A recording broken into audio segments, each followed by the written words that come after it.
cool. Let's do it. All right, glucomannan, we know is a indigestible soluble fiber. Up to 100 times, it can absorb up to 100 times its weight in water. Okay, wow. What do you Sounds take thrilling. away? What do you take away with that though? When you think about that, You need fluid. please stay hydrated, drink water. We need you drinking water. If you want to start this product, you must be consuming enough fluids. That is imperative.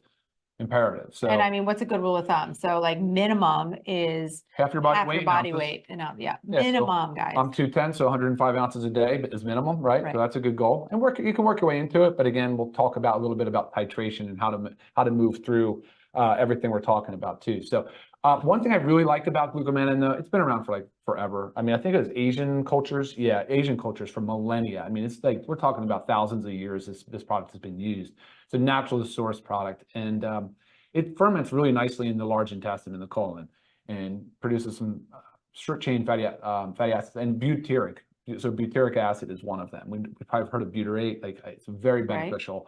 Right. So there's a lot of great stuff going on with fiber. Since most of us, I don't know the exact number, but I'm telling you, when I say most, just do not get enough soluble fiber throughout the day. It's a huge problem for society. Right. It's one of the many contributing factors to our overweight and obese epidemic. Right. And that's the number one role of it is really to feel full. Right. So look, when it absorbs water, it's going to do a number of things. And we're going to get into this a little bit, but it will slow down gastric motility. So things will pass a little slower. It will give off a sense of satiety. It does play a reverse feedback role too, and triggers kind of the brain to think, all right, well, I'm not as full, right?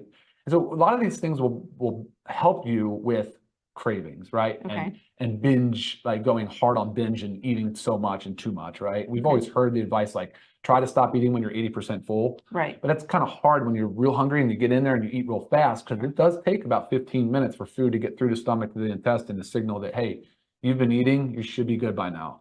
So there's a lot of like timing components to this. That's another reason why we'll say, hey, let's do this before meals.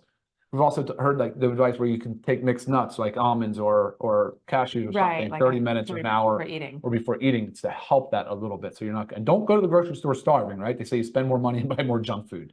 Right. So true. Awesome. All right, next up. Next, you have our berberine. Oh, nature's Ozempic, guys. So look, whether you know about Ozempic or not, it's pretty popular because it's so impactful on the weight loss segment. But they refer to berberine as nature's Ozempic, not because it's the exact same mechanism of action. It's actually slightly different, but just because it does improve with insulin resistance. Like Ozempic was originally developed as a anti-diabetes drug. It's due to its effect on insulin release and lowering of blood sugar. Berberine sort of has that same thing going on, right? It does improve, and there's some studies that have shown that it clinically improves fasting blood sugar, A1C, which is your 3-month average of blood sugar, as well as postprandial, which is your after meal blood sugar as well. So why is that in there? Because insulin resistance is a huge part of weight gain and difficulty with weight loss. Because once you have that insulin resistance and that diabetes type 2 specifically, you really are at odds. It's a bit more difficult to lose weight according to the traditional methods. Right. And so if your blood sugar is out of control, right, you have your high highs of it and your low lows. So you're eating something and it's spiking and then it's dropping. So you feel, it's a short window where you feel satisfied, you feel full, and then it drops again. You want to think of like, we want these rolling hills. So anytime you do eat, naturally, your blood sugar is going to change. And depending on what you eat will depend on the level of changing it. But berberine really helps with that. So it helps us to have those little rolling hills. So we don't have these, I call them peaks and valleys, right? We don't want peaks and valleys in our blood sugar. So berberine is a great tool for that. And well, wait, what about the benefits of cholesterol? Did you talk about that?